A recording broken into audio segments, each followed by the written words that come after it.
The day I signed the divorce papers, Lucas was in a meeting. His assistant, Mark, handed me the documents with pity in his eyes. "Madam, the vice president said you can make any requests." I stared at the agreement already signed by Lucas and suddenly laughed. "No need." I signed my name with a flourish and told him all I wanted was freedom. Mark hesitated but ultimately took the papers and left. I stood by the floor-to-ceiling window, watching the endless stream of cars below. This luxurious penthouse in the city center was Lucas's wedding gift to me, but now it felt like an exquisite cage. My phone vibrated. It was Lucas calling. I declined immediately. 3 minutes later, Mark texted, "The vice president wants to know when you're moving out so he can arrange for cleanup." I replied swiftly, telling him I'd leave that very night. Truthfully, there wasn't much to pack after 3 years of marriage. My belongings were pitifully few. A single 28-inch suitcase could hold everything. As I wheeled my suitcase to the elevator, Lucas unexpectedly returned, dressed in a suit with his tie slightly loosened. He'd clearly rushed back. Seeing my luggage, his frown deepened enough to kill a fly. "Emma, haven't you caused enough trouble?" I looked up at the man I'd loved for 5 years and suddenly found him a stranger. "Vice President, you signed the divorce papers. Now you're saying I'm causing trouble." I waved my phone. "Mark said you're in a hurry to have me move out." Lucas grabbed my suitcase. "I thought you'd ask for something. A house, a car, money. You didn't want anything." I smiled sincerely. "Like I said, I just want freedom." The elevator arrived. I yanked my suitcase inside with force. Lucas instinctively tried to follow, but I raised my hand to stop the vice president. Divorced means keeping distance. I pressed the close button. "And by the way, I wish you and Miss by a happy marriage." As the elevator doors closed, I saw Lucas's face darken instantly. When I stepped out of the building, a light rain had begun to fall. I didn't bother with an umbrella, letting the raindrops hit my face. The rain came at just the right time. At least no one could tell I was crying. "My name is Emma. I used to be Mrs. Fu, but now I'm a divorced woman about to lose everything." Lucas and I were college classmates. He was the star of the finance department, while I was a nobody in the literature department. At a club mixer, I got drunk and threw up on his limited edition sneakers. Instead of strangling me on the spot, he somehow started this cursed relationship. After graduation, he started a business, and I stayed with him, living in a basement and eating instant noodles. Later, the company went public. He became the vice president, and I became a wealthy wife. At our wedding, he declared in front of all the guests, "Emma is my life." Looking back now, life is something you can just discard when you don't want it anymore. Dragging my suitcase, I went to my best friend Sophie's place. When she opened the door and saw me drenched like a drowned rat, she immediately pulled me inside. She handed me a towel, and I nodded. Suddenly, my legs gave way, and I collapsed to the floor, finally breaking into sobs. "Sophie, it hurts so much." Sophie held me, patting my back like comforting a child. "Cry, just cry it all out." I cried until the world turned dark, pouring out all the grievances from the past 3 years. The first time Lucas didn't come home at night, I waited until dawn. The first time he forgot my birthday, I bought myself a cake. Lucas attended the cocktail party for the first time with Vanessa, his first love and current business partner. I watched the live broadcast at home, seeing reporters label them as the golden couple. The most ridiculous part was that a week before our divorce, it was our wedding anniversary, I prepared a candlelit dinner, only to receive his call after the food had gone cold.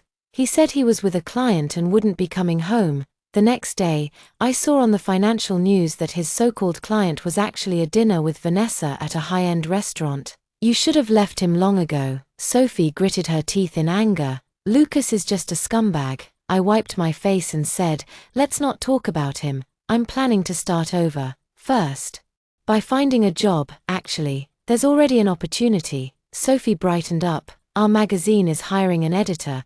I'll take you to meet M.S. Johnson tomorrow." I hesitated.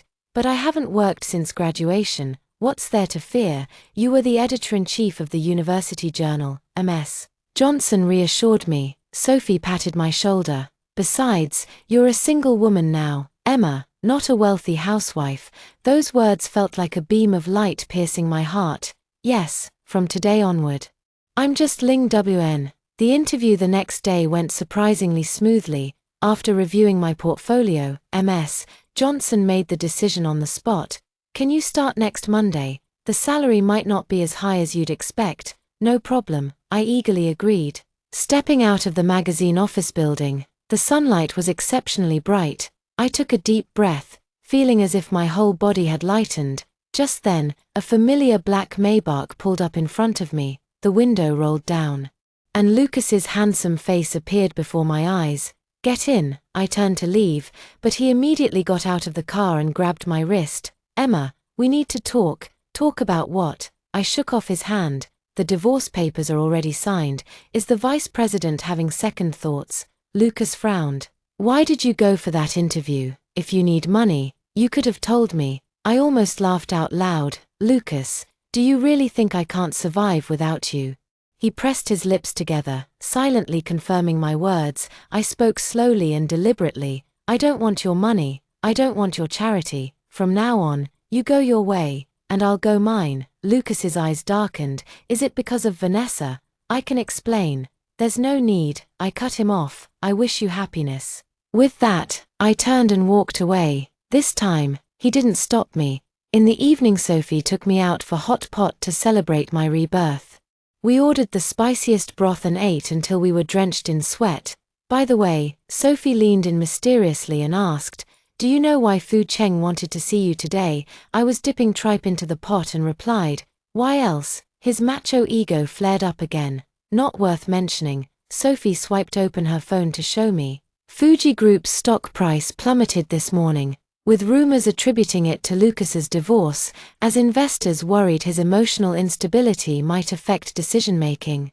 I nearly choked. Seriously, even more absurd. Sophie scrolled further through the news. Vanessa gave an interview this morning, hinting that she and Lucas were merely business partners with no personal ties.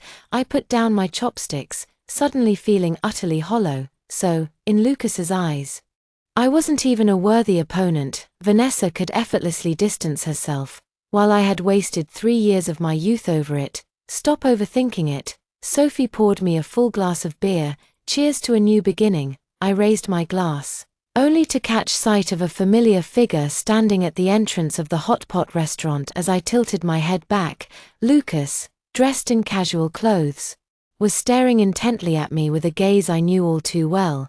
The same focus he had when tackling major projects. Sophie followed my line of sight and gasped, holy shit, how did Fu Chen find us here? I set down my glass, my heart skipping a beat, because Lucas was holding a familiar blue folder.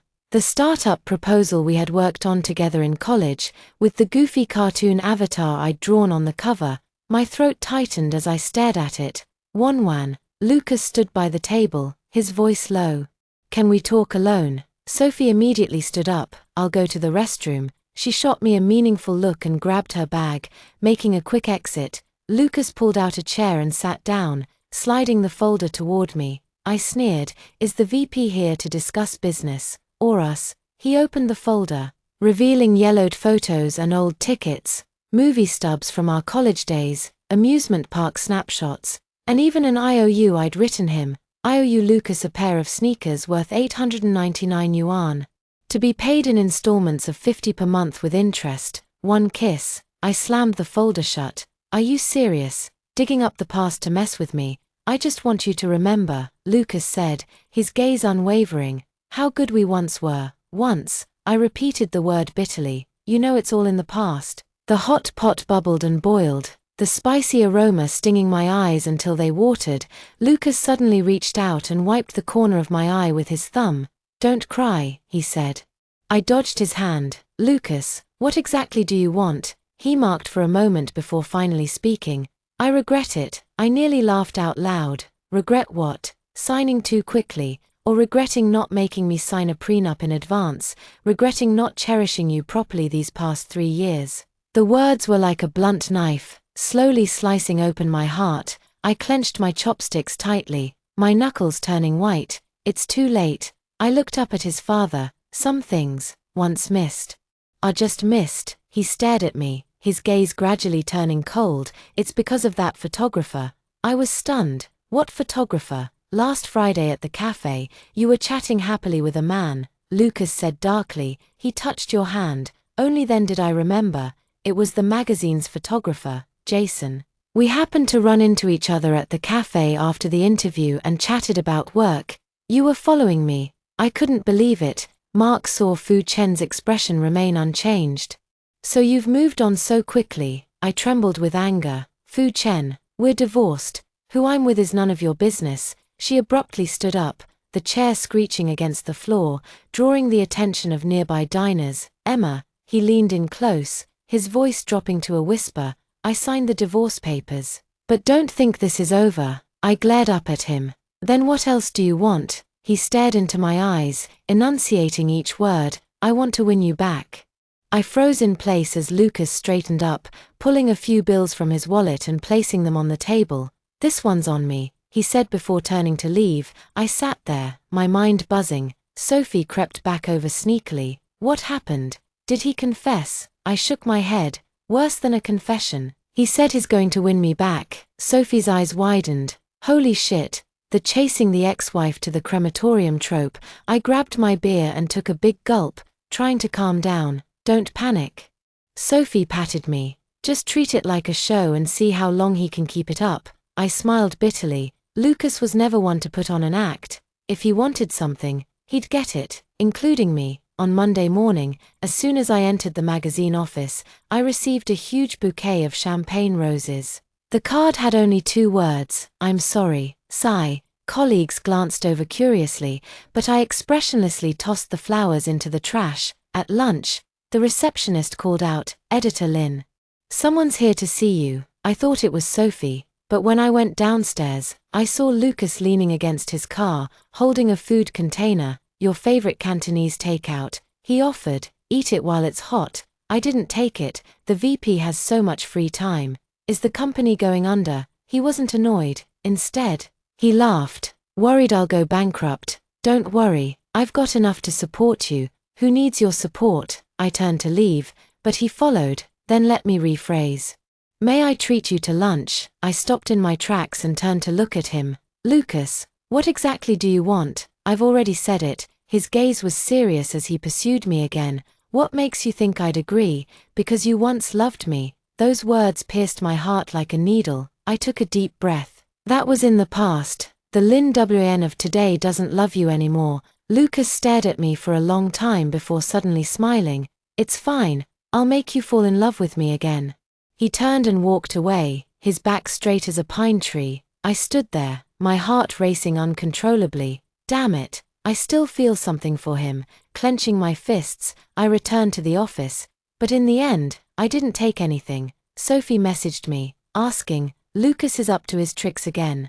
I replied that he brought me food, said he wants to win me back. He instantly replied, was he possessed or something?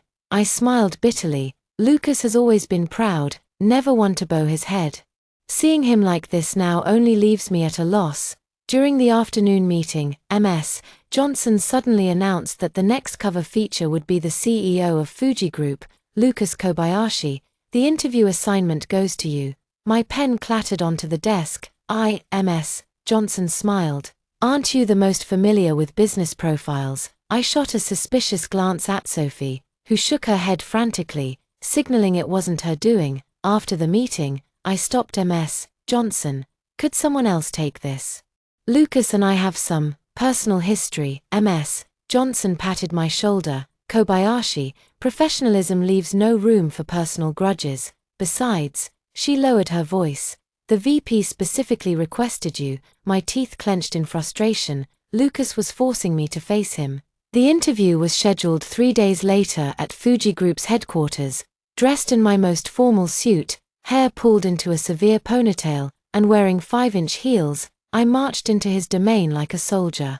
The receptionist greeted me with a sweet smile. Reporter Kobayashi, the VP is waiting for you on the 68th floor. As the elevator ascended, my heartbeat raced. When the doors opened, I froze. The entire 68th floor was Lucas's private office space, and now the hallway walls were lined with photos.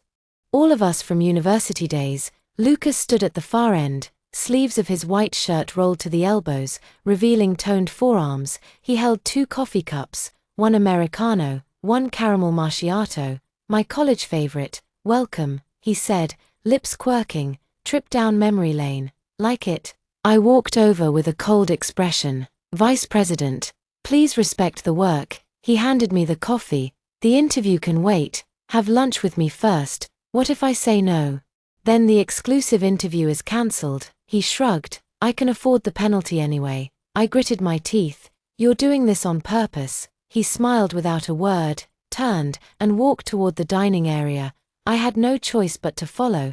The lunch was an exquisite French meal, but I barely tasted anything. Lucas, however, ate leisurely. What exactly do you want? I finally couldn't hold back and asked him. He put down his fork and knife, looking straight into my eyes. Emma, let's start over. What do you mean? From now on, he said seriously, I'm not your ex-husband, just a man who wants to pursue you. I scoffed at Lucas. Do you think this is some kind of idol drama? No, he shook his head. I just suddenly realized that over these 3 years, I've lost the most important thing. What thing? Your smile, he said softly. Wonwan, it's been a long time since you smiled at me. My heart trembled violently. Yes. Since when had I only been cautious and forcing smiles in front of Lucas? It's too late. I lowered my head to cut the steak, hiding my reddening eyes. Lucas suddenly reached out and held my hand. It's not too late, as long as you give me a chance. His palm was warm and dry, the familiar touch making my nose sting. I abruptly pulled my hand back. Are we doing the interview or not? Lucas sighed and stood up, leading me to the conference room. The interview went smoothly. Lucas was professional like a stranger, until the last question. President Fu, what do you think is the biggest mistake in business competition? He looked at the camera but seemed to be speaking to me. The biggest mistake is taking the most precious person for granted. After the interview, I quickly packed up my equipment to leave. Lucas stopped me. There's a party tonight. Be my +1. If you don't go, Vanessa will be there, he suddenly said. I raised an eyebrow. So? He took a step closer. I want everyone to know that Lucas is pursuing you. My heart skipped a beat, but I replied firmly, Vice President, we're already divorced. Divorce can lead to remarriage, he said with certainty. Emma, this time, it's my turn to chase you. I fled in a panic. That evening, I curled up on Sophie's couch, lost in thought. You're done for, Sophie said, munching on an apple. You're clearly falling for him again. I hugged a pillow tightly. I just don't understand why he's suddenly like this. Men, Sophie rolled her eyes, they only realize what they've lost after it's gone. My phone suddenly vibrated. A photo from Lucas. At the party, he stood alone in a corner. The caption read, No +1, getting mocked. I couldn't help but smile. Then quickly composed myself. Sophie peeked over. TSK TSK, even the vice president knows how to play the pity card. I didn't reply. 10 minutes later, he sent another message. Tomorrow's Saturday, I'll pick you up. Pick me up for what? A date? I stared at those 2 words, my heart racing. Sophie snatched the phone from me and typed quickly. Sure, 9 a.m. I'll send you the address. Sophie. I grabbed the phone back, but the message was already marked as read. Lucas replied instantly. See you then. I groaned and collapsed onto the couch. Sophie poked me playfully. What are you afraid of? Just think of it as giving your ex-husband a chance to crash and burn. I covered my flushed face. This was bad. I seemed to genuinely be looking forward to it. The next morning, I woke up at 7 a.m. on Saturday. Sophie was still asleep. I tiptoed out of bed, opened the closet, and frantically tried on clothes. This one was too deliberate, that one too casual. I agonized in front of the mirror. Sophie suddenly appeared in the doorway, rubbing her sleepy eyes. Seriously, are you going on a date or walking the red carpet? My face burned. Who's going on a date? I'm just going to humiliate my ex-husband. Sophie rolled her eyes, pulled out a light blue dress from the closet, and said, Wear this, it's elegant but not too formal. At 8:50 a.m. The doorbell rang right on time. I took a deep breath and went to answer it. Lucas stood outside, wearing a white t-shirt and jeans, looking much younger than usual. In his hand was a cup of soy milk and a jianbing guozi. our favorite breakfast combo from college. His gaze burned into me. You look beautiful today. I took the breakfast, accidentally brushing his fingers and jerking my hand back as if shocked. Where are we going? It's a secret. He smiled and opened the car door for me. The car headed toward the outskirts, and I gradually recognized the route. You're taking me to the amusement park. Lucas nodded. Remember? Our first date was here. Of course I remembered. Back then, he had just secured his first round of startup funding and took me on the Ferris wheel. Secretly holding my hand at the highest point, at the amusement park entrance, Lucas magically produced 2 VIP passes.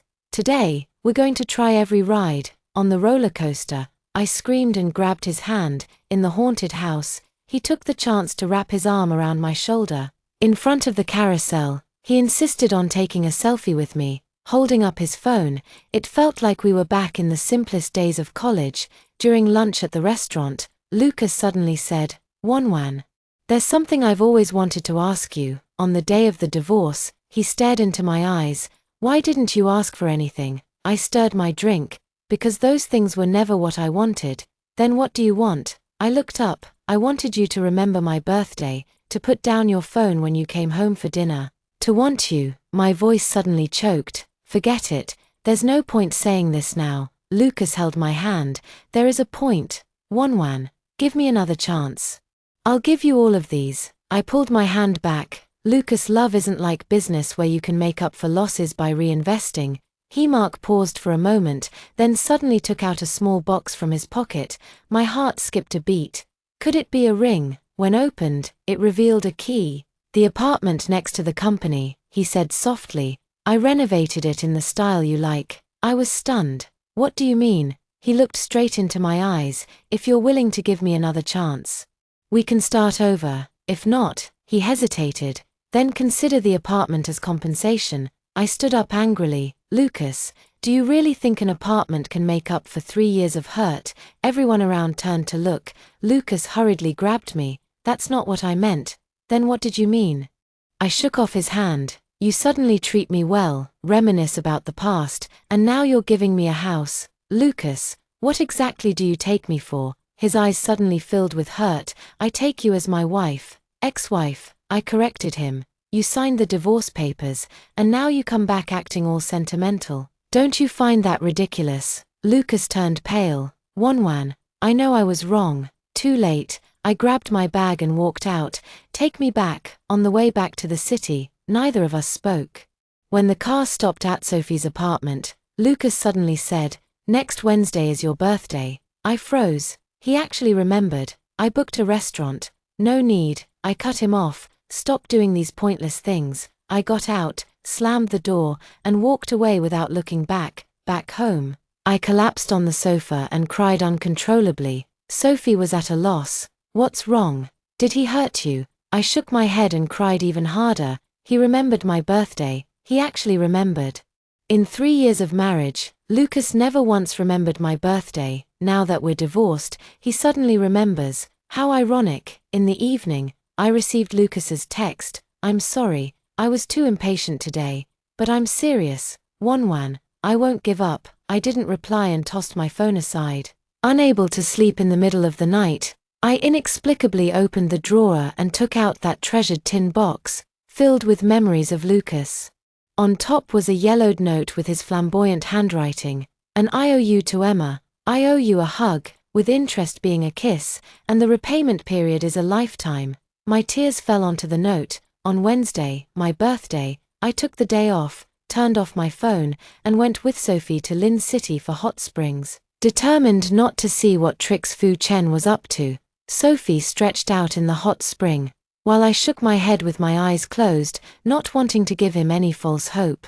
But when we returned to the hotel that evening, the front desk handed me a delicate little box. "Mr. Fu left this for you." I opened it to find a delicate silver bracelet with a tiny moon pendant. The character WN in my name means moon. Inside the box was also a card. "Happy birthday. The first year, I gave you stars. The second year, the sun. This year, the moon. I'll make up for what I owe you, one by one." My nose stung. Over the past 3 birthdays, he had indeed sent gifts every year. Just never on the actual day, and he never showed up in person. Sophie leaned over to look. Wow, that's quite thoughtful. I closed the box. 3 years had passed. On the return bus ride, Sophie suddenly exclaimed, "Quick, look out the window." I turned my head and saw a billboard by the highway with the words "Happy Birthday," Wonwan glaring back at me. I was stunned. Even more terrifying was that every few hundred meters, there was another similar billboard, some saying "I'm sorry," others "I'll wait for you." It stretched for a full 20 kilometers, relentless and overwhelming. "This is insane," Sophie gasped. "How much money did this cost?" I covered my face, torn between crying and laughing. The old Lucas would have hated such an extravagant display of affection, calling it nouveau riche behavior. As soon as I turned on my phone, dozens of messages flooded in. The latest one, sent by Lucas 10 minutes ago, read, "Did you see the billboards? I'm waiting for you at the destination." The destination was our university gate. "Are you going?" Sophie asked. I bit my lip and shook my head, but as the taxi passed the school, I couldn't help but ask the driver to slow down. The open space in front of the school gate was filled with candles arranged into a giant WN. Lucas stood alone in the middle, glancing at his watch. The night breeze made the candlelight flicker, casting his elongated shadow. "Stop the car," I heard myself say. Lucas looked up and saw me, his eyes instantly lighting up. He started to walk toward me, but I remained rooted to the spot. "The billboards were too over the top," I said. He smiled. "You once said you envied other girls whose boyfriends did these romantic candle setups, but that they could start fires." I got permission and even hired security. As I racked my brain for flaws to pick at, Lucas suddenly cut me off. "Wonwan, I know where I went wrong." He took a step forward, the candlelight dancing on his face. "I thought giving you the best material life was love, but I forgot love requires time." My eyes grew warm. "For the past month, I've turned down all unnecessary social engagements and left work on time every day," he continued. "Only then did I realize how beautiful the evening sky is, and how wonderful it feels to have someone waiting at home, who's waiting for you," I muttered in protest. Lucas pulled a stack of papers from his pocket. "These are the diaries I've written every day for the past 28 days. I took them and flipped through. Each entry read, "Missed Wonwan today. The bakery she likes released a new product. Bought 2 portions, only to remember she's not here. Passed by the cinema. Remembered I owe her 32 movies. Vanessa asked why I turned down the collaboration. I said I needed to win my wife back." The last page was today's entry. "Happy 28th birthday, Wonwan. I hope next year I can place the candles on your cake myself." My tears finally fell. Lucas carefully reached out to wipe them away. "Don't cry. I'm not asking for your forgiveness now. Just want you to know I'm changing." "How can I prove it?" I choked out the question. He thought for a moment, then suddenly turned and stomped out all the candles before pulling me toward the school. "Where are we going?" I stumbled along until we stopped, panting, at the biology lab door. Fu Chen retrieved a key from under the windowsill flower pot, a secret we'd discovered during our clandestine dates back then. Inside the lab, he opened an old storage cabinet and took out a glass jar. "Remember this?" He opened the lid. The future letters we wrote in our senior year. Of course I remembered. Back then, we'd agreed to open this jar together after 5 years to see if our wishes had come true. Lucas pulled out 2 yellowed sheets and handed me his to read. "5 years from now, Lucas. You must marry Amanda, make her smile every day. If you fail, you don't deserve her." My tears overflowed completely. Lucas whispered, "I almost didn't deserve you." He stepped closer, stopping just an arm's length away. "Wonwan, can we start over? From scratch, from our first date?" I looked up at him. This once proud and domineering father now had eyes as nervous as that college boy waiting for my answer in the library back then. "Depends on your performance." I turned my face away but couldn't help the corners of my mouth lifting. Lucas's eyes lit up. He wanted to hug me but didn't dare, settling instead for gently hooking his pinky around mine. "Can I take you out to dinner tomorrow?" "Busy, maybe the day after." Then he suddenly produced a lollipop from behind his back. "Want some candy? Strawberry flavor. It was my favorite in college." I took the candy and deliberately said sternly, "Don't think this means I forgive you, But I knew the ice in my heart had already begun to melt. That night, Lucas walked me home, and we ran into Sophie taking out the trash downstairs. He raised an eyebrow. "So, are you two back together?" I immediately denied it. Lucas, however, smiled and handed her a gift box. "Thank you for taking care of Wanwan all this time." Sophie winked at me. "Wow, the VP even bribed your best friend." Blushing, I pushed Lucas away. "You should go now." He seized the chance to grab my hand. "I'll pick you up for work tomorrow. I have legs, then I'll wait for you at the magazine office for lunch." "Whatever." Lucas grinned like a child who'd just gotten candy, watching his retreating figure. I touched the moon pendant on my wrist and suddenly thought, maybe giving each other another chance wasn't so bad. After all, what drove us apart was never a lack of love, but not knowing how to love. And now, it seemed he was finally starting to learn. In the days that followed, Lucas became a different person. No more extravagant gifts. Instead, he showed up punctually every day outside the magazine office, holding steaming breakfast. Sometimes it was soy milk and fried dough sticks. Other times freshly ground coffee and sandwiches, all in my favorite flavors. "VP, you're making it hard for me to stay professional." By the third week, I couldn't hold back anymore and said, "My colleagues all think I'm being kept by a wealthy man." Lucas handed me a soy milk with a straw inserted and asked, "So, how about giving me a proper title then? In your dreams?" I retorted, glaring at him while biting the straw, "You're still in the probation period." He laughed and ruffled my hair. "All right. I'll keep working hard." This natural intimacy made my heart race. In the final days before the divorce, we had long lost such interactions between us. On Friday evening, Lucas invited me to a play. When it ended, it suddenly started pouring. He held his suit jacket over my head, getting completely drenched himself. "You idiot," I scolded, frantically drying his hair in the taxi. "What if you catch a cold?" Lucas grabbed my wrist, his eyes sparkling. "Wanwan, you're worried about me." That wasn't a question, was it? My ears burned as I pulled my hand away. "Who's worried about you?"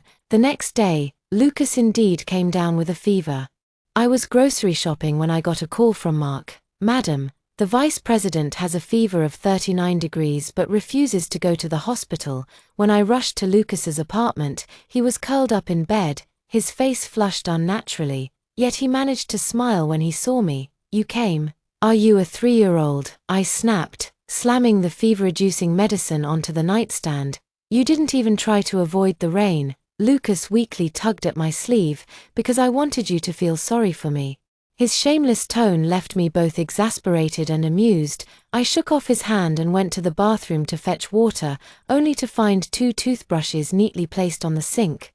One clearly new, still in its packaging, and towels in matching blue and pink, standing in front of the mirror.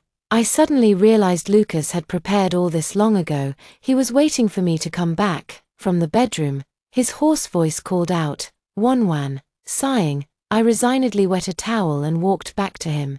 During the 3 days of taking care of Lucas, I discovered many of his little secrets. Our wedding photo was placed in the drawer by his bed, the sticky notes I wrote before were stuck on the fridge, and there was a locked box in the study. When he fell asleep, I secretly opened it. Inside were screenshots of all the messages I had sent him over the past 3 years, each printed out with his replies written on the back, the ones he had forgotten to send at the time. What shocked me the most was the proposal on his desk, titled Wanwan Studio Preparation Plan. "Lucas was standing at the door at some point. I was planning to show you this after winning you back." I hurriedly closed the file. "Who said you could snoop through my things?" "My bad." He walked over, still looking unwell. "But this proposal is real. Haven't you always wanted to start your own studio?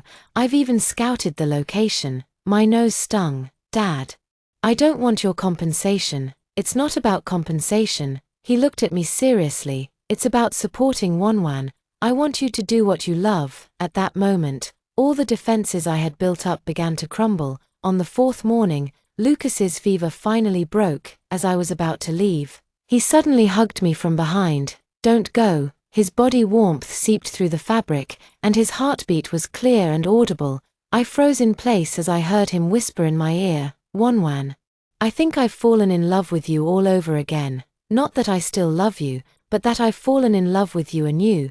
These words shattered my last hesitation. I turned to face him. "Fu-chan, do you know what I fear the most?" He shook his head. "That this is just a whim for you, and once you've won me back, I'll go back to being the same as before." Lucas Mark paused for a moment, then suddenly picked up his phone and made a call. "Vanessa, come over now." My eyes widened. "What are you doing?" Half an hour later, Vanessa actually arrived. He was visibly stunned when he saw me, then smiled knowingly. "Finally, we made up." Lucas held my hand and said, right in front of him, "I'll make things clear." He turned to Vanessa. "That bet 3 years ago was the dumbest mistake I ever made." I froze. "What bet?" Vanessa sighed. "I knew it would come to this." He pulled a note from his bag. "Read it yourself." The note was in Lucas's handwriting. "Bet, if my company's market value surpasses Vanessa's within 3 years, Vanessa will admit he was blind to dump me back then." The date was 1 week before our wedding. My voice trembled. "So you married me for this bet?" "No," Lucas explained urgently. "I married you because I love you. But this stupid bet made me hold on to my pride, pouring too much energy into work and neglecting you." Vanessa rolled his eyes. "You two are really something." He picked up his bag and headed out. "Emma, this guy has been driving me crazy for the past 6 months, asking me every day how to win you back. Considering how miserable he is, just forgive him." After the door closed, the room was eerily quiet. Lucas knelt by the bed like a child who had done something wrong. "Wonwan, I know I was wrong. Over the past 6 months, I disbanded that project team and distributed the shares to the employees. I just wanted to show you that you mean more to me than anything." Looking at his reddened eyes, I suddenly remembered how he stayed up all night in college helping me revise my paper. His eyes just as red as he said, "Wonwan, your assignment is more important than mine." The Lucas who always put me first seemed to have truly returned. "Lucas," I said softly, "let's try again." He looked up abruptly, unable to believe his ears. "Really? But on one condition." I met his gaze. "If you ever put me second again, I'll leave immediately.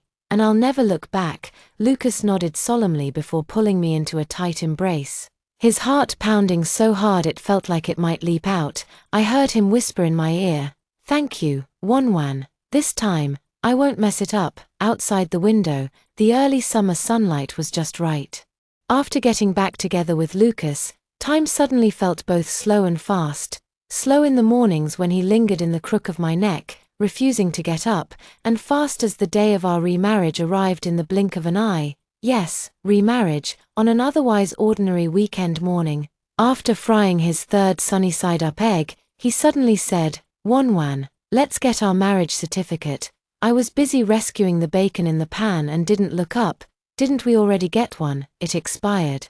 He wrapped his arms around my waist from behind. "I want to marry you all over again." I turned to face him. "Is this a proposal?" "No." He wiped the flour off my face. "It's me informing you." I stomped on his foot in frustration. The next day, the entire magazine office received wedding candies sent by Lucas.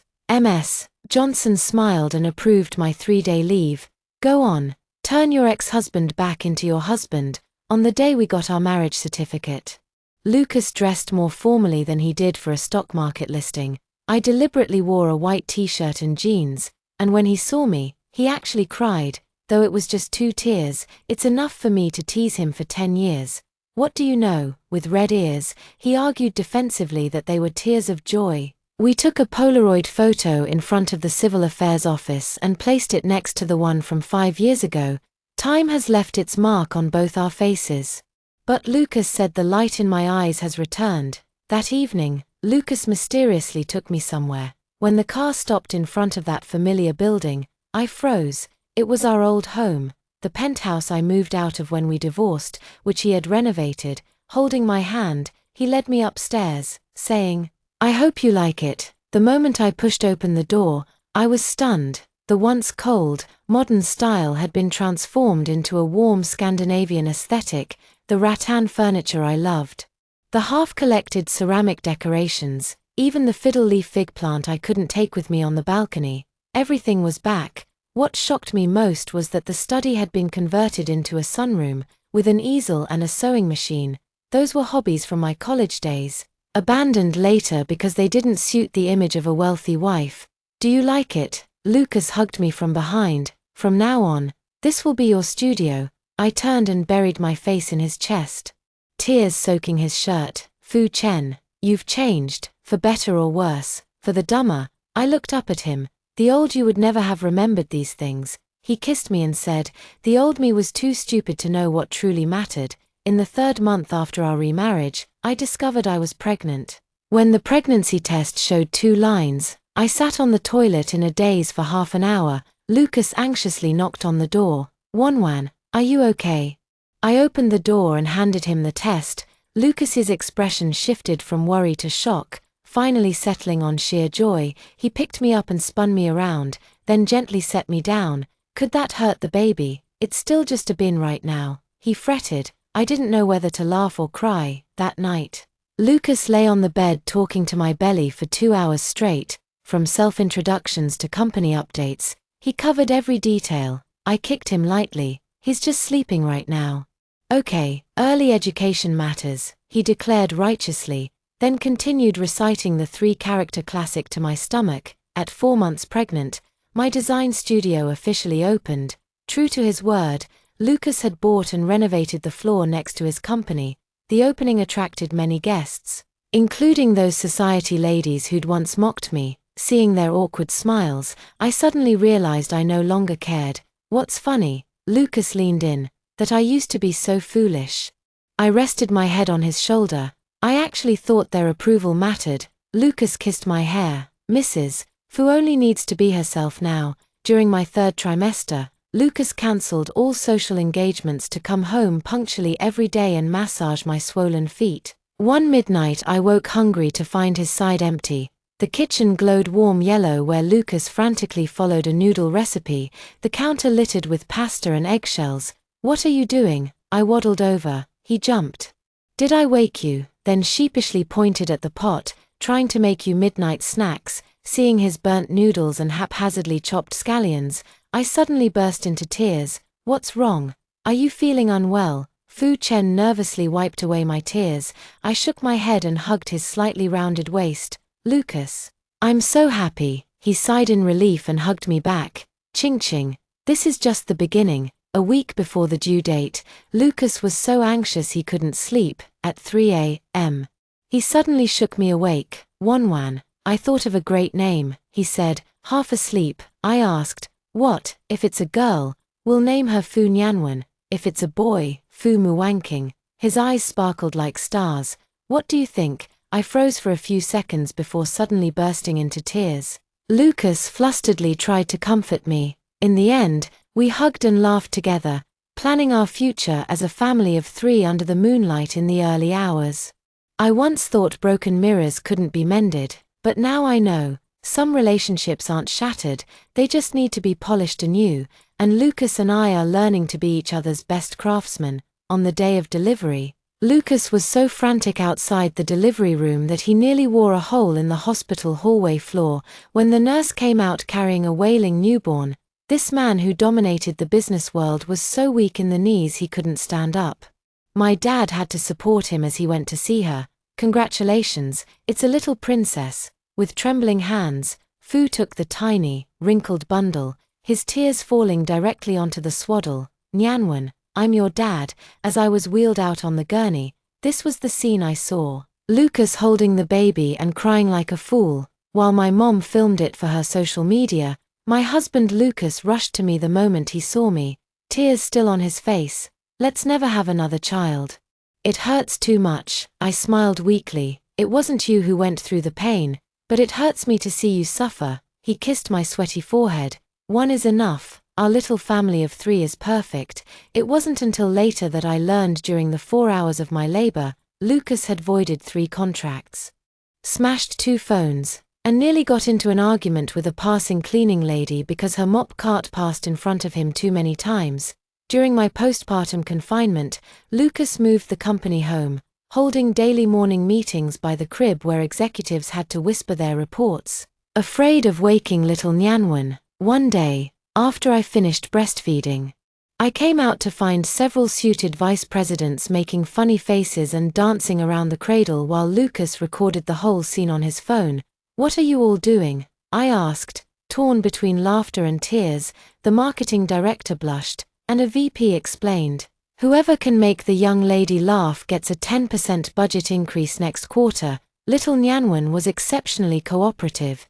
She giggled when the finance director pulled out a calculator and started pressing buttons. That night, Lucas proudly declared, "My daughter is definitely going to be a math genius." I rolled my eyes. "Whatever you say, moneybags." For Nyanwen's 100-day celebration, we held a belated wedding. Yes, our remarriage had been so rushed we didn't even exchange rings. This time, Lucas insisted on going all out, saying he wanted the whole world to know how much he loved me. At the ceremony, when the MC asked the groom if he had anything to say to the bride, Lucas' hands trembled as he held the microphone. "Wonwan," he said, voice choked with emotion, "thank you for giving me a second chance." The audience erupted in applause, but all I heard was my own pounding heartbeat. "You know what? I took the MIC. When we divorced, I secretly wrote something on the agreement." Lucas froze. "What did you draw next to the signature?" "A moon," I said, tears streaming down my smiling face.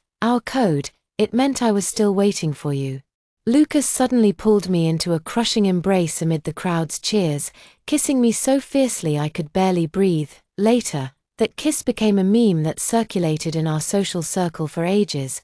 When little Nyanwen was 3 years old, Lucas's company faced a crisis. During that time, he would come home every day in the early hours of the morning, but no matter how busy he was, he would tiptoe into the children's room to kiss our daughter's forehead, then slip under the covers and hug me from behind. One night, I woke up to find him not in bed. The study was lit, and Fuchan was staring blankly at the computer, the screen displaying a resignation letter. "What's wrong?" I walked over, and he hurriedly closed the laptop. "It's nothing. Go back to sleep." I turned the screen back on directly. "You're resigning." Lucas sighed and pulled me onto his lap. "The company might go bankrupt." "So what?" "So I want to resign voluntarily to get more severance pay." He held my fingers. "At least to ensure you and Nyanwen." I didn't let him finish before kissing him. The next day, I sold my studio and transferred all the proceeds into the company's account. Lucas was furious when he found out. "That was your dream." "You are my dream," I said calmly. "Besides, once the company gets through this, you can open a bigger one for me." Lucas hugged me tightly, his eyes red. Little Nyanwen, thinking Daddy was bullying Mommy, rushed over with a toy sword to protect me. And the three of us ended up laughing together. Thankfully, the crisis was eventually resolved. At the celebration banquet, Lucas, slightly tipsy, held my hand tightly and said, "Darling, I must have saved the galaxy in my past life." I pinched his cheek. "No, we're both lucky enough to have a second chance." Indeed, the rarest thing in this world isn't a broken mirror made whole again, but the original mirror shining even brighter than before, just like now, as the sun sets. Lucas chases little Nyanwen around the garden, while I sit on the swing watching them with a smile. The wind lifts my skirt and carries my daughter's bell-like laughter and Lucas's gentle call. "Wonwan, come quick." Nyanwen can do somersaults. I run over, only to be tackled onto the grass by the father-daughter duo. The three of us roll together, our laughter startling sparrows from the trees. Lucas, holding little Nyanwen's hand tightly, nestles between us and says in a sweet, childish voice, "Mommy, Daddy, I love you." As twilight deepens and stars begin to twinkle, I know none of us will let go this time. Next, I'll tell you the second story. I went alone to see my favorite singer's concert. During the song request segment, my heart raced as I prayed to be the lucky audience member. But the next second, my husband, who was supposed to be on a business trip, appeared on the big screen. With his first love, MIA, I want to request a song called Back to the Past. Back to 3 years ago when Sean would never have broken up with MIA. The entire crowd erupted in cheers, celebrating their love. Only I stood there with tears streaming down my face.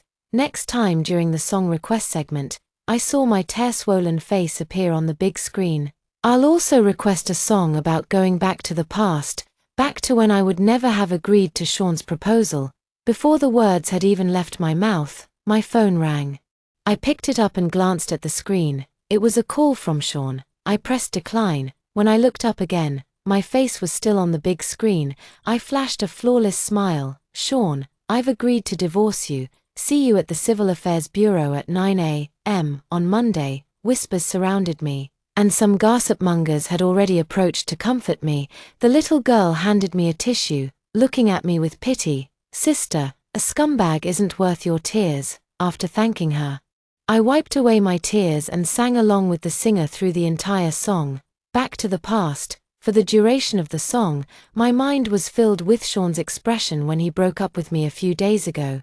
During breakfast, Sean looked at me with a detached expression. Let's get a divorce. My hand holding the soft-boiled egg froze mid-air as I looked up at him in shock. What did you say? I thought I must have misheard. Ever since I accepted Sean's proposal 3 years ago, our life together has been nothing but sweet. Although he's always been aloof and only shows warmth when moved, there's never been any issue between us. When he suddenly said those words, I thought he was joking.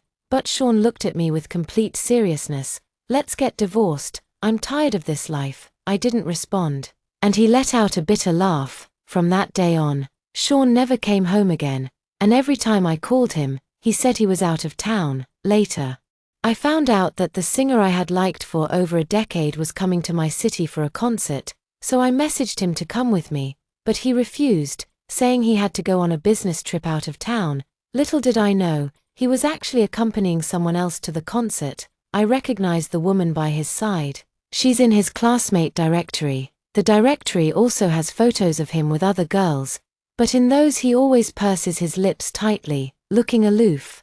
Only the photo with this woman beside him is different. Sean is smiling brightly, a smile I've never seen before.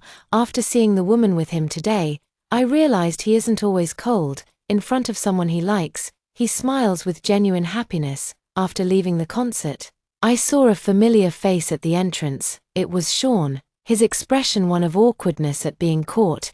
Instinctively, I glanced around him, but the woman wasn't there. Without stopping, I turned and walked away. But Sean grabbed my arm. Let's talk. I didn't turn around, just asked, is it because of her? Sean didn't respond, but knowing him as I do, his silence was confirmation. I smirked sarcastically, didn't ask further, and pulled my arm away to leave. When I got home, Sean was already sitting in the living room.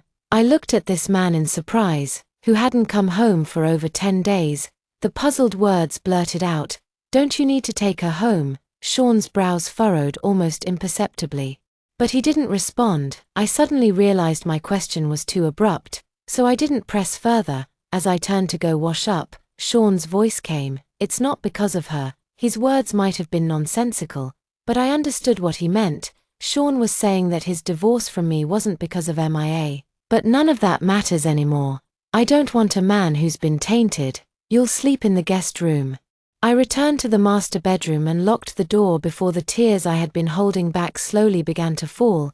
I had thought Sean was joking when he mentioned divorce, but now it seems that wasn't the case. Early the next morning, I packed my things and moved out. As I passed by the second bedroom, I instinctively glanced inside. Sean is not here, so the sound I heard last night wasn't a dream after all. Scared, understood, I'm coming over now. Then came the sound of Sean's hurried footsteps.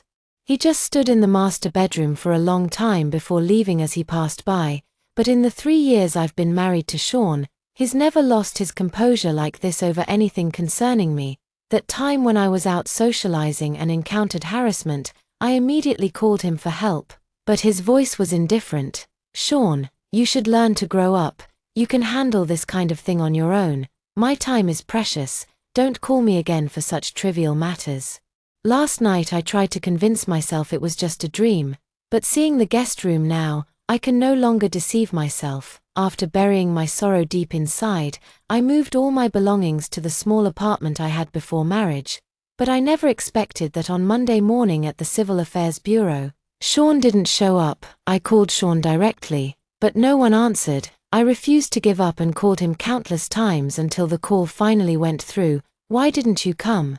I immediately asked as soon as the call connected, but the voice on the other end wasn't Sean's. "Are you asking about Shin-chan?" He's in a meeting right now. I'll have him call you back when the meeting is over." The moment she spoke her first word, I recognized her as the woman who attended the concert with Sean. At the concert, when she responded to Sean, that voice was something I'd never forget in my lifetime. I just never expected that Sean would actually arrange for her to join his company. "Who are you?" I couldn't help but ask. "I am Sean's secretary." Secretary. I curled my lips in self-mockery. Once I begged and pleaded for Sean to let me work at his company, even as a lowly employee. I just loved him too much and wanted to see him every day. But Sean didn't even think about it and flatly refused me. "Even though I'm the CEO, I can't abuse my authority. If I casually hire you into the company, what will the employees think of me? Chloe, don't make things difficult for me." For the sake of his reputation, I never brought it up again after that. But now he actually arranged for MIA to join the company. Even as his secretary, I couldn't take it anymore. I hung up the phone and rushed straight to his company, because I accompanied Sean to his company dinner. All the employees know me, but when everyone greeted me, they all had strange expressions, which I pretended not to notice. Soon, I smoothly made my way to Sean's office. As soon as I entered his office, I understood what the employees' strange looks were conveying, expressing sympathy for me. Sean's once monochrome office was now filled with various cute little items that didn't match his taste, and even an extra workstation had appeared beside his desk, suppressing my grievances. I walked over to the additional workstation and saw the forgotten employee badge left on it. The name on the badge was unmistakably MIA, the woman who had accompanied Sean to the concert. Tears welled up in my eyes, and I could no longer control my emotions. "Who let you in here?" Sean's voice suddenly came from the doorway. Sean paused when he saw my tears. As he opened his mouth to explain, the sound of footsteps suddenly came from nearby. Looking up, it was MIA who had hurried over. Her gaze fell on the work badge in my hand, and she instinctively looked up at Sean, yet Sean remained silent, standing there with tightly pressed lips. MIA seemed unaccustomed to being so coldly ignored by Sean, her eyes instantly welling up with tears. "Sorry, this work badge is mine. Could you return it to me?" I scoffed. "Isn't your desk right here? Why should I give it back to you?" I placed my work badge back on the desk. "Chloe, don't go too far." Marcus Sean suddenly spoke up. His eyes carried a warning, as if reproaching me for being unreasonable. I looked up at Sean in surprise. Was he saying I went too far? MIA saw Sean protecting her, and the corners of her lips lifted imperceptibly. Yet she still wore a pitiful expression. "Shin-chan, don't be harsh with her. She doesn't know what happened." As she spoke, MIA leaned closer to me, as if to explain things clearly. Sure enough, she spoke up next. "I have my reasons for being able to work at the company." "Enough, why?" explain to her. Sean frowned deeply. "You were hired through proper recruitment. She has no say in it." Hearing Sean's words, I curled my lips in self-mockery. "According to the information gathered by the private investigator I hired, MIA is just an ordinary college graduate from a vocational school, not even a third-tier university, but Sean's company only hires employees with a master's degree or higher. Back then, when I asked him to recruit me, he used this same excuse to brush me off. After being rejected by him, I sulked alone." Sean, seeing me pouting and hiding in the corner, softened his tone for the first time. "It's not that I won't give you special treatment, but you know, the company only hires postgraduates. And you're just an undergraduate." At that moment, I glared at him defiantly. I was actually recommended for graduate school back then, but under special circumstances, I didn't attend university. "Have you forgotten?" But Sean sighed. "In the end, I didn't go, did I?" Hearing this, I had no strength to argue, because it was true. I never attended university. "Doesn't your company only hire postgraduates?" I said flatly. But after saying it, I suddenly realized I was just humiliating myself. Sean didn't respond, just looked at me with clear dissatisfaction. I took a deep breath and turned to MIA. "Please step out for a moment. I need to speak with your general manager GU." MIA nodded repeatedly, but Sean stopped MIA, who was turning to leave. "Her office is right here. Where do you expect her to go?" His frown deepened further. I hadn't expected Sean to be so unsparing, but I didn't want to lose my composure. Suppressing the bitterness in my heart, I spoke again. In that case, shall we talk in the meeting room? Sean didn't respond and turned to leave directly. I stopped paying attention to MIA and followed him to the conference room. He sat at the head of the table, looking at me with the demeanor of a victor. Speak up. What brings you to the company? Why don't you go to the Civil Affairs Bureau? Actually, after asking this, I felt it was quite unnecessary. Are you protecting her to this extent? Sean fell silent. Not to protect her. I pretended not to hear, which part of what the media said wasn't true. I pressed further. I saw Sean's eyes flicker. But in the end, he didn't speak. Stubbornly, I kept staring at him. Once when I accompanied him to a banquet, we were photographed by the media, and he openly acknowledged our marital relationship. Yet at that day's concert, he showed me no courtesy. Uttering those words in public, now the news is widely reporting MIA as the third party who interfered in someone else's relationship, claiming Sean looked down on my family background and despised my past of relying solely on my younger brother, but Sean's company has yet to respond. This is also the reason he didn't go to the Civil Affairs office. He was protecting MIA. I could no longer control my emotions, and tears fell in large drops, but he just rubbed his temples irritably. It wasn't the right time for a divorce yet. You must have seen all the media coverage. She can't bear the stigma of being labeled a homewrecker, but isn't she exactly that? A homewrecker? My voice was hoarse as I shouted the accusation. Hearing this, Sean looked at me with an icy coldness in his eyes. I knew her long before you did. You're the real homewrecker here. My nails dug deep into my palms, never imagining that as Sean's wife, I would be called the other woman by his own words.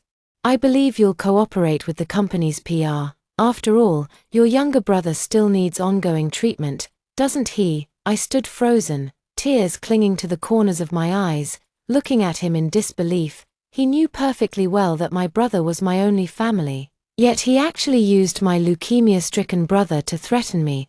But he didn't know that I had already arranged for my younger brother to be transferred to a hospital abroad, and today was the day of his transfer. But I pretended to agree with him. I understand. As soon as these words were spoken, Sean instantly let out a sigh of relief. He couldn't wait to take out his phone and make a call. We can proceed with the PR now. The next second, a notification popped up on my phone.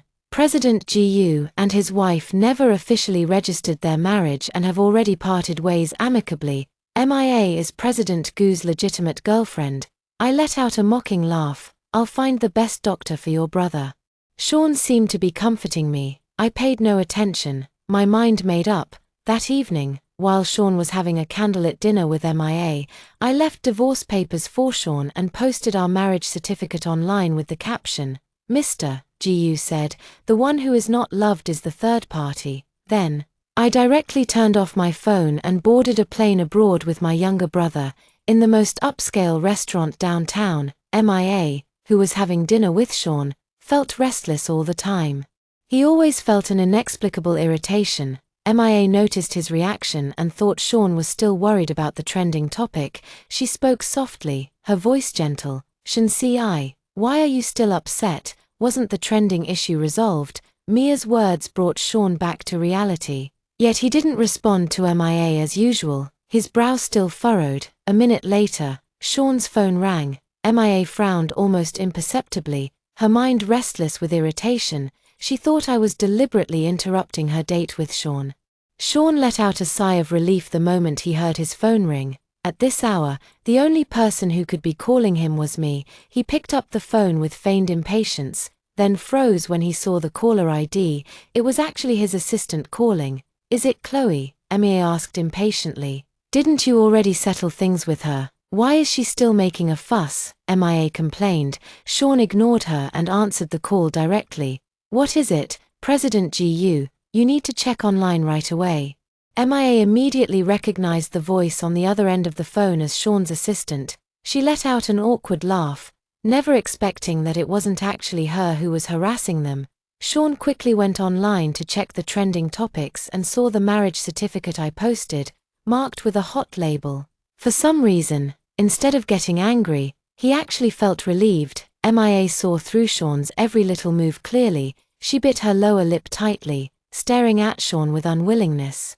Contact the madam immediately and have her delete it. When he spoke again, Sean's voice had regained its usual aloofness. President GU, I couldn't reach the madam, which is why I had no choice but to call you. Sean panicked instantly, his tone involuntarily rising several notches. What do you mean? You can't reach her. The lady's phone isn't going through. Sean thought it was another one of my tricks, but he still picked up his suit jacket and stood up. I see. After hanging up the phone, he glanced at MA. Something came up suddenly. Take your time eating. After hastily saying this, Sean left without any hesitation. He didn't notice the resentful and venomous look in MIA's eyes. For some reason, Sean felt unusually happy on his way home. He didn't know where his emotions came from. Was it because I posted wedding photos? In high spirits, Sean quickly returned to the villa. But unlike usual, the villa wasn't brightly lit. Instead, it was pitch black. Sean was somewhat surprised. Thinking I had angrily shut myself in the darkness, he went straight to the master bedroom, following my usual habit. When he turned on the light, there was no one there. He panicked instantly. As he looked down, he saw the divorce papers I had left. He had no idea what it was and hurriedly picked it up to check. Upon clearly seeing the words divorce agreement, he could no longer contain his impatience. In a panic, he called his assistant. Find out where my wife is, now. As soon as the words left his mouth, he immediately corrected himself. First, check if the wife's younger brother is still in the ward. After hanging up the phone, Sean's temples throbbed violently. Within minutes, his phone rang again. He didn't hesitate for a second and immediately answered the phone. The assistant who called Sean didn't expect Sean to answer the phone so quickly. For a moment, he was caught off guard and didn't speak. Speak, Sean growled. President GU, your wife's younger brother is not in the ward. The assistant quickly replied. Sean's phone fell to the ground. The screen shattered into two pieces. Hurry and find it. He picked up the phone and roared. After hanging up the call, Sean grabbed his car keys and ran out of the house. Sean sped all the way, searching every place he could think of, but I was nowhere to be found. The sky gradually brightened as he sat slumped on the floor of the rental apartment I once lived in. He never expected that I would leave without a sound, leaving him without a single clue to follow. In a daze, he returned to the villa and sat blankly in front of my dressing table. Suddenly, he noticed a notebook tucked away in an inconspicuous corner. He curiously picked it up and found, to his surprise, that it was my diary. It recorded our life together after we got together. Today, Shin-chan took me out for steak, which was delicious, but I didn't know how to use the knife and fork. Fortunately, Sean didn't mind, and under his guidance, I've learned how to use them now. Reading this passage, Sean recalled the scene at that time. That was our first date, and he took the initiative to choose a restaurant for the reservation. He didn't realize I had never eaten steak before. It wasn't until he saw me sitting awkwardly across from him that he noticed something was off. He taught me how to use the knife and fork, then swapped his cut steak with mine. I blushed as I looked at him. Thank you, I whispered softly. That same night, Sean asked me to be his girlfriend, without a second thought. I immediately said yes. After saying it, I suddenly realized Sean might think I was after his money, so I quickly explained, it's not your money I like, it's you. Sean curled his lips. I know. Recalling this, Sean chuckled. He casually turned another page, which also had notes. Yesterday my husband talked in his sleep about craving sweet and sour plum ribs, so I specially learned how to make them for him tonight. But for some reason, he actually seemed unhappy. Sean felt a sudden daze, remembering how I had unexpectedly made sweet and sour plum ribs for him some time ago. But the one who truly loved sweet and sour plum ribs wasn't him, it was MIA. So when he saw the sweet and sour plum ribs at dinner, guilt washed over him, and he immediately scolded Chloe. At that time, Chloe just stood timidly in the distance, not uttering a single word of defense. So, it was because I talked in my sleep that she made those sweet and sour spare ribs. Sean thought to himself. Yet, despite how good I was to him, he still managed to lose me. His phone rang again, and he hurriedly picked it up to see that it was a call from his assistant. He thought he had finally received news about me and quickly answered the phone. Is there any news about Madam? Sean asked anxiously. No, Mr. GU. right now. Many media outlets are gathered outside the company. Sean instantly deflated upon hearing this. I already informed MIA in advance not to come to work, but she still showed up. Now she's surrounded by reporters. Please come quickly, the assistant continued. Sean rubbed his temples irritably. Understood, I'm on my way. When he arrived at the company, he saw MIA encircled by reporters at the entrance. She looked flustered, helplessly glancing around. When she saw him, Mia's eyes sparkled with starlight. Shin-chan, I'm here. Her shout caused all the reporters to swarm toward Sean. Sean was extremely irritated. He grabbed Mia's arm and pulled her into the company. Why did you do this? Freed from the reporters' siege, Sean immediately demanded sharply. MIA pretended to look innocent. What's wrong? Didn't the assistant tell you not to come to the company? Mia's eyes turned red from being yelled at by Sean, and I thought about helping to clarify things for you. In the past, Sean would have been heartbroken to see MIA like this. But now, seeing Mia's expression only made him feel unusually irritated. He ignored MIA and went straight back to his office. When he saw MIA's desk still in his office, he became even more irritated. He immediately had someone remove MIA's desk and threw out all those strange things in the office. MIA left in tears upon seeing this. But Sean didn't care. Now he only wanted to know where I was. At this point, I had already been led by the foreign medical team to their hospital, MS. Wei. Are you absolutely certain about having your younger brother serve as a test subject? The director confirmed with me once again. There's no need to rush your answer. Let me explain once more the pros and cons of this vaccine. The director continued. This is a vaccine we've spent 5 years developing, with an 80% chance of curing leukemia patients, but there's also a 20% chance of failure, and if it fails, the patient's condition will worsen significantly, potentially even leading to immediate death. Hearing the director's words, I hesitated once again in my heart. My younger brother and I have always relied on each other. Was I being too selfish by bringing him abroad so hastily this time? My younger brother, who had been waiting outside all along, suddenly walked in. His thin face was covered with a mask, and the normally sized mask looked surprisingly large on him. Sis, I want to get this vaccine, my younger brother said, looking at me with determined eyes. I didn't expect him to say that and looked at him with a tone of surprise. Are you really sure about this? I continued to ask him. Do you know what the side effects of this vaccine are? I was afraid my younger brother didn't understand the situation and would speak carelessly here. After hearing my words, my younger brother nodded firmly. He spoke weakly. I heard the discussion between the two of you just now. Ordinary medicine can't cure my illness anymore.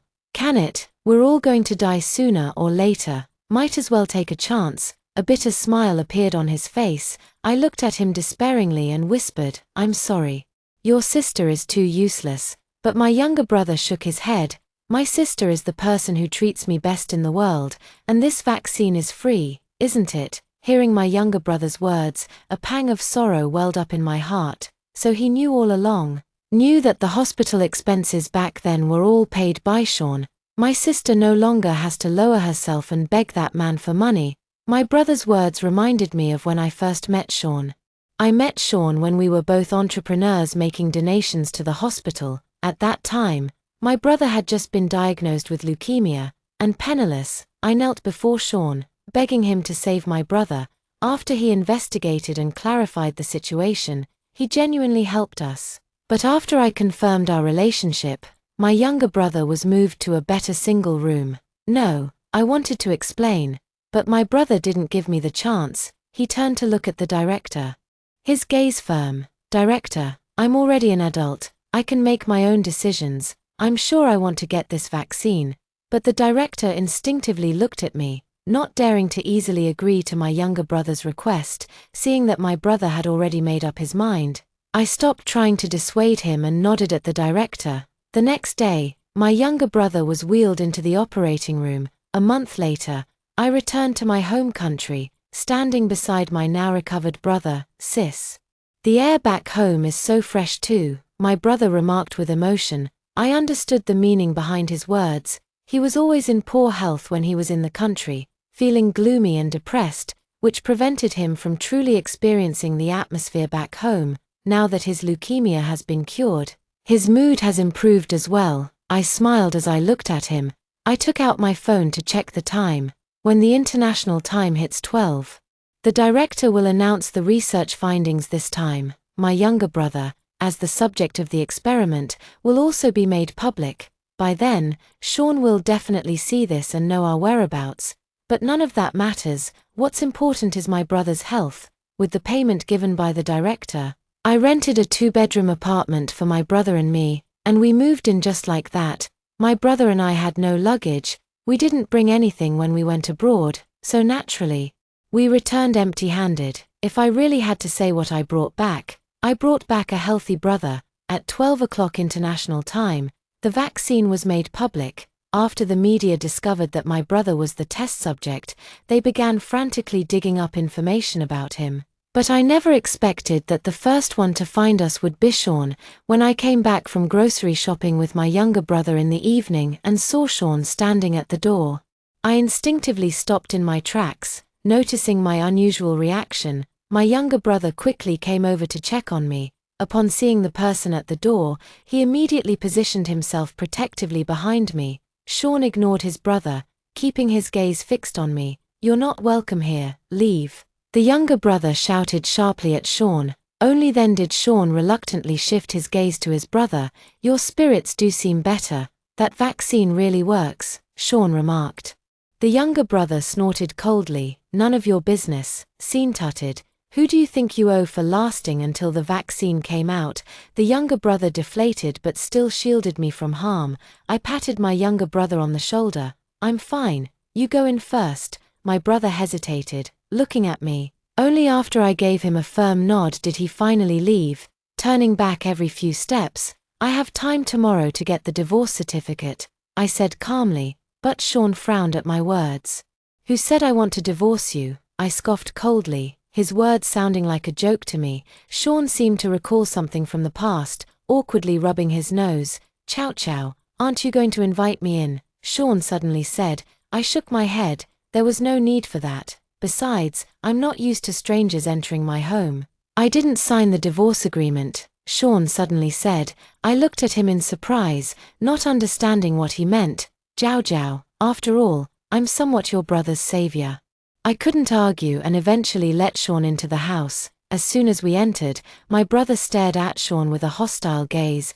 "Be polite," I lectured my brother. "I can be polite to anyone, but not to him. He hurt my sister." My younger brother immediately retorted, "That was in the past, and sister is fine now." I looked at my brother with relief. Sean suddenly spoke up. "I'm truly sorry for what happened in the past, but your sister has always been my wife.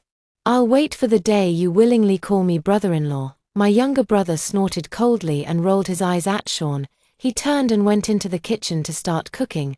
I sat in the living room with Sean, both of us silent. It was Sean who broke the silence with Mark. "Morning, I won't divorce you, but I don't like you anymore," I said calmly. "I've already clarified the past events online. MIA and I've dismissed her." Sean hurried to explain. I remained silent. During this month abroad, although I had no contact with home, I always knew what was happening back in China.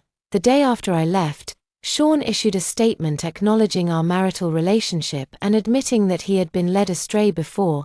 I also knew he had been searching for me, but the medical team kept my and my brother's whereabouts confidential as part of their security measures.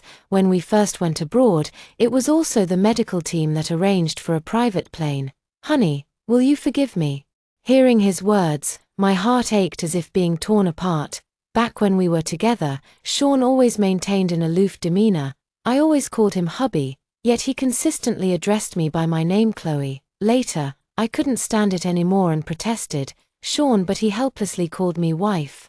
But now he can actually say this term so smoothly, which means he could have done it before. He just didn't want to. But what's the use of belated affection? I can explain the concert thing. That wasn't what I meant. I just didn't express myself clearly at the time. "I don't regret being with you. You're just not one for sweet talk. Speaking your honest thoughts instead." I continued his sentence for him. But Sean kept denying it, saying it wasn't like that.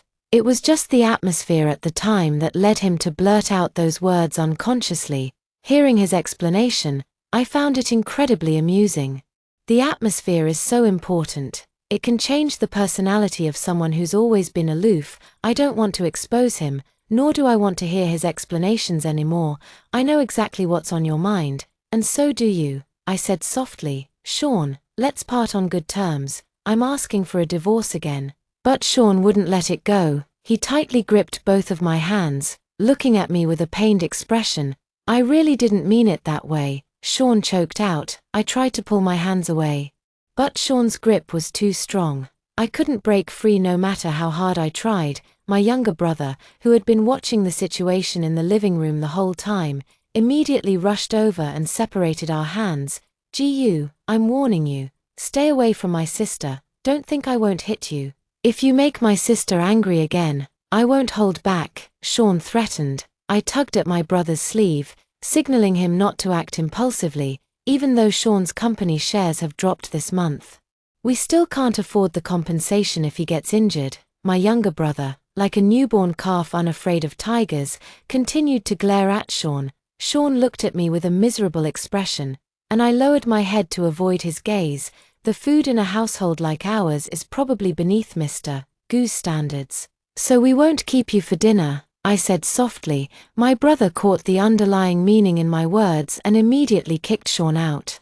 The younger brother is Sean half a head taller, and his body has also become very strong after this month of recovery. Sean wanted to resist, but was no match for his younger brother. This man is so shameless. Why is he so persistent? After closing the door, the younger brother muttered quietly. I was amused by his reaction and pulled him to sit down and start eating.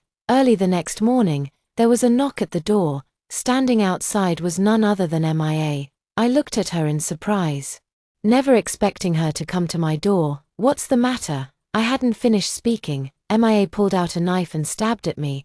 "It's all because of you. Sean abandoned me. Go die." I couldn't dodge in time and got injured on my arm. My younger brother heard the noise and rushed over, snatching the knife from MIA. Seeing herself at a disadvantage, MIA immediately fled. I quickly dialed 110 and 120. What I didn't know was that this scene happened to be captured by visiting media. After being bandaged and discharged from the hospital, I was immediately surrounded by the media. As Mrs. Gu, how did it feel when the other woman confronted you?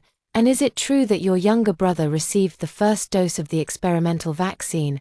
I looked at the camera and maintained my smile. I don't know why the other woman came to me, but Mr. Gu also showed up yesterday. I'm implying something. The vaccine thing is indeed true. My younger brother served as the test subject. Upon hearing this, the media raised questions again. Since you're already married to Mr. Gu, why would you take the risk of being a test subject? A smile still lingered on my face, because at that time, Mr. Gu proposed a divorce to me, and for the sake of my brother's health, I had no choice but to do so. As soon as these words were spoken, an uproar ensued. As for how the media would spin it, I neither knew nor cared. That evening, I received a call from the police station. The officer informed me that Amir had been arrested and asked if I would issue a letter of forgiveness. I refused outright. I would not issue a letter of forgiveness, but I never expected that the next person to ask me for a letter of forgiveness would be Sean. "Jiao Jiao, just write a letter of understanding for MIA. His voice sounded utterly exhausted. Back when she was a secretary, she stole company secrets. She said if you don't provide the letter of understanding, she'll hand the secrets to our competitors. I don't care about his company. I only care what Sean can offer me in exchange for the letter of understanding. Sean is a businessman, so of course he understood what I meant. I've brought the signed divorce agreement. If you agree to issue a letter of understanding, we can go register the divorce." Fine. I agreed without hesitation. I just didn't expect that Sean would actually give me half of the company's shares. I looked at Sean in surprise, but he just smiled indifferently. It's the least I could do. In that case, I stopped hesitating and signed the document without further ado. After writing the letter of understanding, I handed it to Sean. He immediately breathed a sigh of relief. "Be at the Civil Affairs Bureau gate at 9 tomorrow morning. This time, don't stand me up again." Sean stood there, engulfed in sorrow. Eventually, he nodded in agreement. The divorce proceedings went smoothly, we quickly signed the agreement. And only needed to wait for the 30-day cooling-off period to end before receiving the divorce certificate. But I didn't expect that MIA would actually accompany Sean to sign the agreement. Looking at Sean's helpless expression, it seemed he was completely under MIA's control. But none of this concerned me. I just wanted a divorce. A month later, Sean and I successfully obtained our divorce certificates. I no longer lingered, taking my younger brother and leaving this city, on the train. I came across today's trending news. CEO GU and his first love rekindled their romance. The attached photo shows Sean and MIA heading to the Civil Affairs Bureau together. In the photo, Sean's expression was quite stiff, as if reluctant, but none of this concerns me. I've already gotten what I wanted. Sis, are we really going to live abroad? My younger brother's excited voice reached my ears. I smiled at him. Of course, from now on, we'll rely on each other. The younger brother cheered and jumped for joy, feeling extremely happy. Seeing my happy and healthy younger brother, I also felt very happy. That's the end of today's story. If you like this video, don't forget to subscribe. We will keep updating with more exciting stories and look forward to meeting you again next time.